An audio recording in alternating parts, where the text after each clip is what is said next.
अगर लिफ्ट की केबल्स यानी तारें टूट जाएं जिससे वो ऊपर नीचे जाती है तो क्या होगा? क्या इस सूरत में बचने का कोई चांस होता है? तो चलिए बताते हैं कि लिफ्ट ऐसी सूरत में कैसे काम करती है और केबल्स टूटने की सूरत में इंसानों की जिंदगी किस तरह बचाई जाती है। सबसे पहली बात यह है कि अगर किसी लिफ्ट की केबल्स टूट जाएं तो पैनिक होने की जरूरत नहीं है, क्योंकि ये एलिवेटर्स आपकी सोच से भी ज्यादा महफूज बनाई गई होती हैं। तार टूटने की सूरत में इसमें एक अहम सेफ्टी डिवाइस होती है जो एलिवेटर के ऊपरी हिस्से में होती है, जिसे स्पीड गवर्नर भी कहा जाता है। ये एलिवेटर और शाफ्ट के साथ फिक्स की होती है।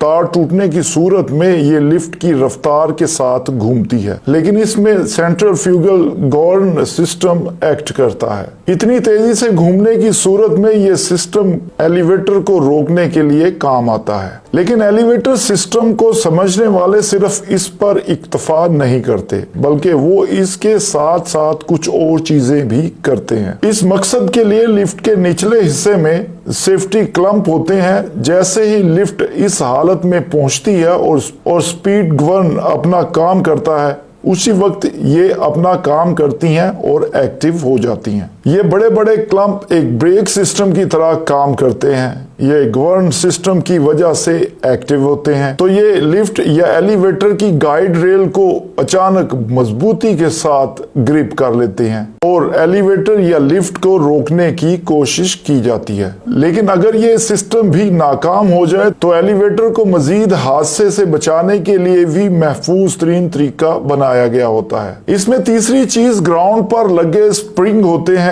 ये स्प्रिंग एक शॉक वेवर की तरह काम करते हैं और लिफ्ट जब इनसे टच करती है तो किसी भी तरह लिफ्ट जमीन पर लगने से बच जाती है। इन स्प्रिंग या शॉक वेवर्स की वजह से लिफ्ट की रफ्तार इंतहाई धीमी हो जाती है और बड़ी आहिस्ता ये जमीन के साथ टच करती है।